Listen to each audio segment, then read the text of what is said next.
maanta waxaan falanqaynaynaa ciyaartii Liverpool iyo Real Madrid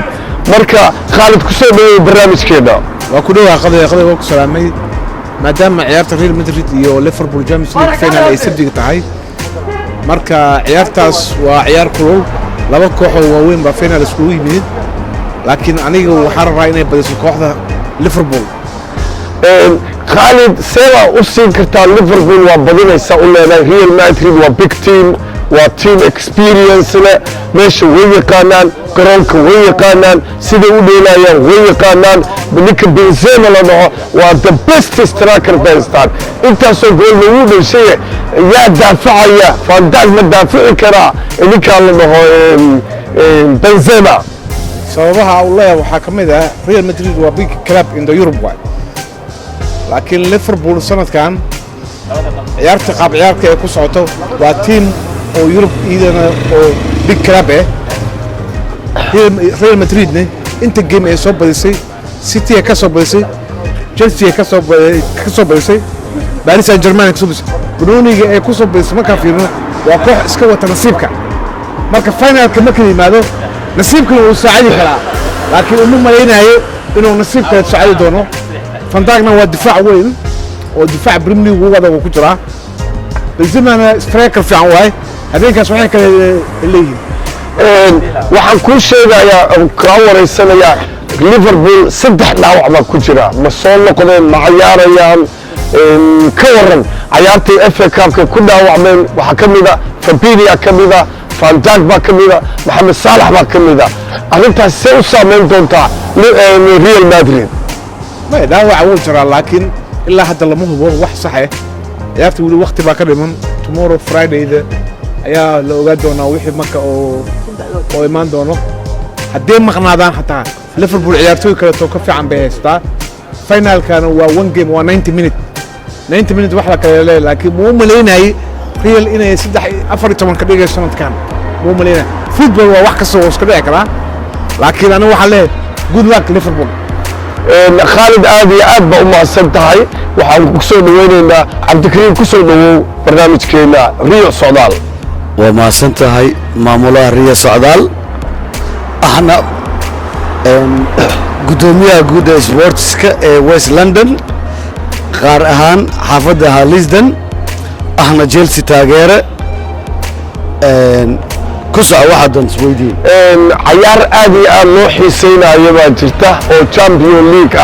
لبتيمو آدي experience وعيا سكور الماضي لبضع ذلا مركي دبلو مرة والبا Champions League وحكبر لي تيم كي تيمين كوين صوب كصوب بديا أيا كوب كقاضية مركي محل هذا يا بدينا يا. عدي بدينا يسوي سكعد هاي. تاريخ ذا أو إنجلند تيمس نوال يقانا والنادي كلية أو أرجودا نادي الإنجليز كا دبتوي كلو جيستا مرولي والنادي كلية أو أرجودا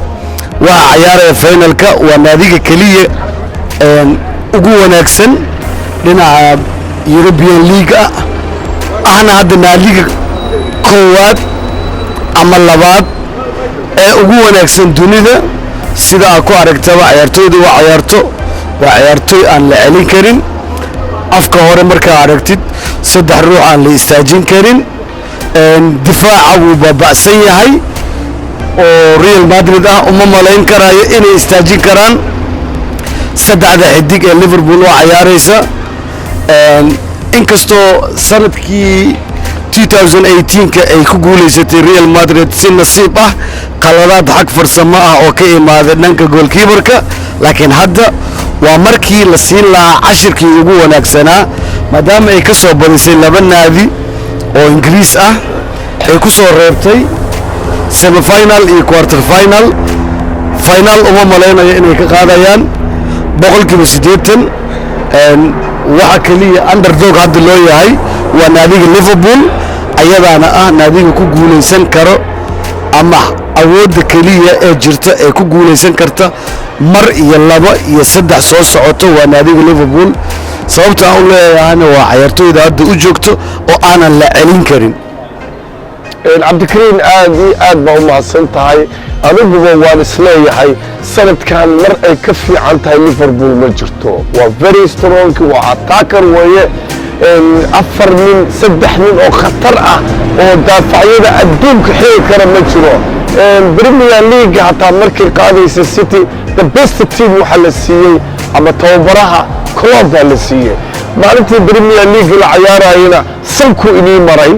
si fudud ayuu ina kaga fakaray anigu waxaan sheegayaa doorta macalinka dunida ugu wanaagsan hadda momentiga hadda la joogo waa Klopp sababta aan leeyahay waa ninka kaliya ee ka dhigay unknown well known macalin samayn kara mar buu jiri jiray laakiin hadda ma jiro waa macalinka kaliya hadda joogo ciyaartoy aan waxba ahayn ka dhigi kara nin dunida ay taqaano Salah idna ma aynan aqoon average player iska ahaa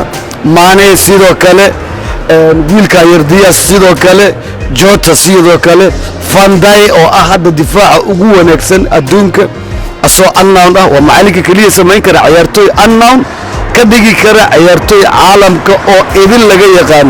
ahna superstar marka macalinka wanaagsan ma jiro xataa Guardiola la sheego waa macalin lacag ku dheela laakiin ma gaari karo aqoon ahaan dhanka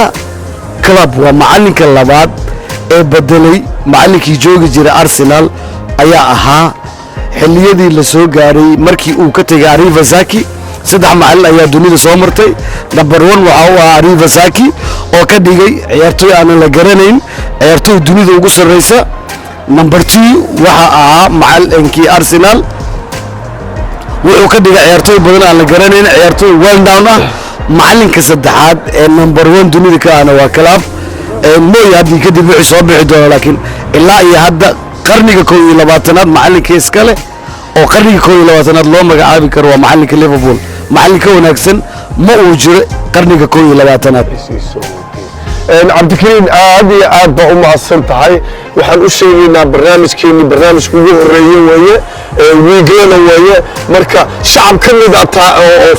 aan magacyadooda aan sheegaynin iyagana ra'yigoodaan ku darsanaynaa mikroofankan waa la dhex wareegaynaa kusoo dhawow cayaarta kusoo dhawow soo falaanka yaa badinaya magacaagana sheega meesha ku galaysaa waxay qaadeen fiiri ala kulli xaal ciyaarta finaalka la qaban doona Saturday night Soomahan